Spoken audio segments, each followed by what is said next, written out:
To all Reddit travelers, what is your creepiest hotel story? Episode 2.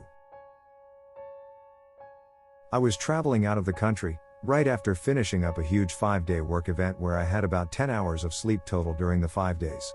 I got to the motel, which is kinda run down, and the carpet and blankets are damp, but I'm so exhausted I don't even really think about it. I fall asleep pretty much immediately at like 8 p.m. local time. At maybe 11 p.m. or so, I get a call from the motel phone saying there's been a complaint about noise. I tell them that's impossible, I've been sleeping. They ask me if maybe it's someone else in the room, and I tell them nope, I'm here alone, so there's definitely no one else making noise. They ask me again if I'm sure I'm by myself and not causing any noise. I say yes again. Fall back asleep immediately. When I woke up and thought about it some more, I realized how weird the entire interaction was. There was absolutely no noise I could hear anywhere nearby, and I don't know why the motel staff would need to clarify so many times that I was alone. Apparently, they never called. So, I assume it must have been someone calling the different rooms to see who was in the rooms and how many people. I've never been so glad to always use the extra latch chain lock. While in the Isles of Scotland, we stayed in a B&B. It was owned by a couple. The bedrooms were extremely well done and beautiful, but on everything, there were signs to not touch. To use the shower, you would have to ask the couple, and the internet ended at 11 p.m. The woman would also check on everyone at random times in the night. We would hear creeping in the hallway to make sure everyone was sleeping and not doing any illegal things like using the internet. When we checked out of her B&B, she came into our room and said that we stunk and opened the window to prove this and demanded for money immediately. Another traveler was kicked out of the B&B because the checkout time was 10 a.m. and they were forced to stand outside. She wouldn't even let them stay inside, in the thunderstorm while their taxi came. Another traveler had to go a check. We were in an isolated place, to pay for the room, and she took their bags and wouldn't give them back. But on the way out, she asked everyone if they enjoyed their stay. Family vacation. 1 a.m. My brother and I had just finished watching The Shining on TV. Neither of us had seen it before. We heard someone trying to open our door. No one else was supposed to have keys. Someone tried to swing open the door, but the hotel lock stopped them. They kept trying to open it multiple times, banging the door against the lock. After a few tries, they gave up. The hotel desk clerk accidentally entered the wrong room for their keycards. It was probably the best way I saw The Shining. I can't be scared more than that from that movie. Not particularly creepy, but pretty bleak. We have been in Australia for about a week and decided to go straight to a farm to tick off the farm work for the second-year visa. Arrived at this rundown house, with the internal walls covered in graffiti, reminiscent of a crack den, out of nowhere. All the other lodgers look like broken men. Told that the weekly shopping run isn't for 2 more days, so here's a loaf of bread each. Start work the next day, picking runner beans paid at $1.10 a kilo, busting my ass to make something like $50 in 14 hours. Slept in crammed in beds in what we assumed used to be a living room, with plain bread for dinner.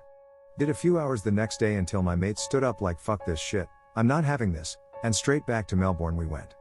Ended up in an amazing hostel with great people, earning $25 an hour, with memories I'll never forget. Horror shows averted. A friend and I once stayed at a pretty fancy B&B for the night. The lady who owned it was absolutely lovely but would appear out of nowhere. We'd be sitting alone in a large room with one doorway, and suddenly she was in the room with us. Either this joint had secret doors, or something really creepy was going on. She seemed to know things that we'd said or done as well. The thing that tripped us out the most was hearing someone trying to open our door during the night. She was super lovely, and the building was beautiful, but we were relieved to check out the next morning. I was staying in Birmingham, Alabama, at a Hyatt. Nothing crazy. Nothing obviously creepy. One night around 2 a.m., I woke up to a man screaming. Like, stabbed in the heart scream. I sat there in a panic, wondering if I should call someone, but when I didn't hear anything else, I chalked it up to a dream. The next night I woke up around 3 a.m. and had this horrible feeling that someone was in my room. I rolled over, and there was an old man, sitting on the AC, it was boxed in, smoking, looking away from me. I stared at him for a few seconds, and he turned to look at me. So, I shot up out of bed, ready to run, and no one was there. He looked like a man in his 60s, 5'8", fat, in blue coveralls, and a red checkered shirt. His sleeves were rolled up, top of his head was bald with a white halo, gray mustache, kinda bushy eyebrows. I don't lucid dream. While I have vivid dreams, they are not that vivid. I can describe that man to a T, and yet he was never there. For those of you who are saying sleep paralysis, I travel for a living, staying in hotels for 240 some odd days of the year. Hotels are not weird for me. I was able to roll over, pull the covers closer to me, roll over to turn on the light, then sit up. I had never experienced this, the closest being when someone literally came into my room at 3 a.m., which the hotel verified and apologized for, and I was more unsure of that being real than this. Now granted, who knows? Now for those saying carbon monoxide, considering how little I remember of that trip, you are making me worried. But for the remaining 4 days, I never experienced that again. A chalet in the state of Maine, Vermont, with 3 others. The lady at the front desk was approximately a billion years old with cloudy eyes, and her front desk was a small table next to a recliner in a room full of knick-knacks and china dolls. The actual room was what I imagine a hotel room in the 40s would look like, and obviously, it had never been remodeled. The bathroom had a metal clawfoot tub. The worst part, though, was the door at the back of the room. I assumed it would be another closet, but we opened it, and there was nothing but cold and darkness. We used the flashlight on our phones and discovered a long, wide, cement-walled hallway. I assumed it was used to travel between rooms when the weather was bad, but the vibe it gave off was making the hair on the back of my neck stand up. The night went smoothly, and nothing ever happened, but I still feel like we survived a night in a boring horror movie. I've tried to look for it again, but with no results. I'll have to ask my grandma who booked the trip. Turns out we were actually in Vermont, still confused on the timeline of my trip, but it was Dahlham's Chalet in Brattleboro. And please don't go leaving reviews. I'd prefer to not have the creepy ghost lady visit me in the night. Here's a review on the place on Orbitz. The room was okay. The bathroom was clean and modern, but a couple of things bothered us. 1, there were flies in the room. Not many, but we did have to swat several before we could go to sleep. Each room has a back door to an unlit hallway. When we arrived in the room, that door was unlocked and wide open. We closed and locked it, of course. In our second room, the back door was closed but unlocked, so we locked it. When we came back later that evening, the door was again unlocked. Needless to say, we were spooked. We hadn't left anything in the rooms during the evening, so nothing was taken or disturbed, but still. Not going back. My mom was traveling for work and sat next to a man, fellow business traveler, on the plane. They had a casual conversation and exchanged business cards. Later that evening, she's in her hotel watching TV and gets a phone call from the front desk that her husband is here, and they want to know if they can give him a key to the room. Turns out, the creep on the plane was pretending to be her husband, to try to get into her room. Okay, I've got 3 creepy stories back from when I was backpacking through India with my girlfriend. We are 2 girls from Europe. In Bangalore, we booked a hotel after 18 hours spent on a night bus. We were very tired and wanted a bed and some food. The boys at the reception were kind of creepy and staring at us all the time, but we shrugged it off and went into our room at around 9 in the evening. At around 11, the lights went completely off. I tried to call the reception, but the phone was out. Suddenly, the door handle to our room started moving. I turned on the lantern on my phone and looked at the door. It was slowly opening. My girlfriend screamed, and I jumped off the bed, pushing the door back into its place. The person outside was pushing as well, so we fought like this for a little while. Then, I locked the door again. 5 minutes passed, and we heard the noise again. The person outside had a key, and now they were opening the door slowly. It was so creepy. I kept banging on the door shouting, "Get the fuck out. Help." We called the police, who eventually did nothing. We didn't sleep the whole night. We were in the south, booking a hotel. My girlfriend was using the bathroom when she suddenly started screaming. I went in just in time to see a hole in the ceiling and an eye.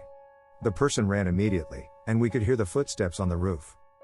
After our 6 months travels, we were really tired of booking cheap and scary places for sleep.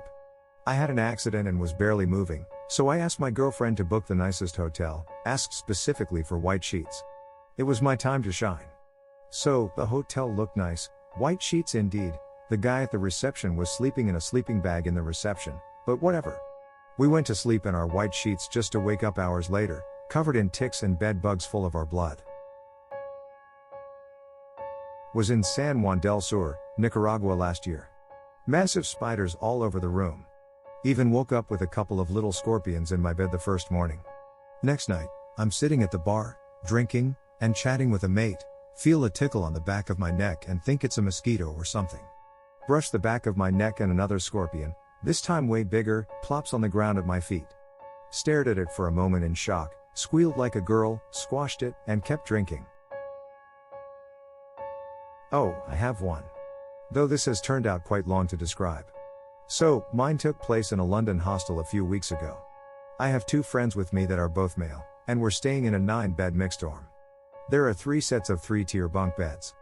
I'm in the bottom bed of the right bunk, friend 1 in the top of my bunk, friend 2 in the bottom bed of the middle bunk. So, we get in at 2 a.m. and all just quietly get in our beds. After a few minutes of lying there trying to sleep, I hear rustling behind me. I'm lying on my side facing the wall. So, I think it is just someone going through their bag and ignoring it. Then I feel a hand on my hip over the cover. I turn round, and it's a random guy telling me to move over and trying to pull at my cover. I initially thought he was drunk and wasn't sure which bed to be in, so I told him to go find his own bed, and then he shuffled away to the bottom bed of the left bunk. Then he comes back again, I again tell him to go back to his own bed, and he shuffles back to his own again. This happens another couple of times, with me gradually speaking louder and getting less polite, telling him to fuck off. So, I'm shaking because the situation is making me nervous, and I message my mate that's on the top bunk, saying I don't think I'm going to be able to sleep that night. He messages back casually, thinking it's because of someone snoring.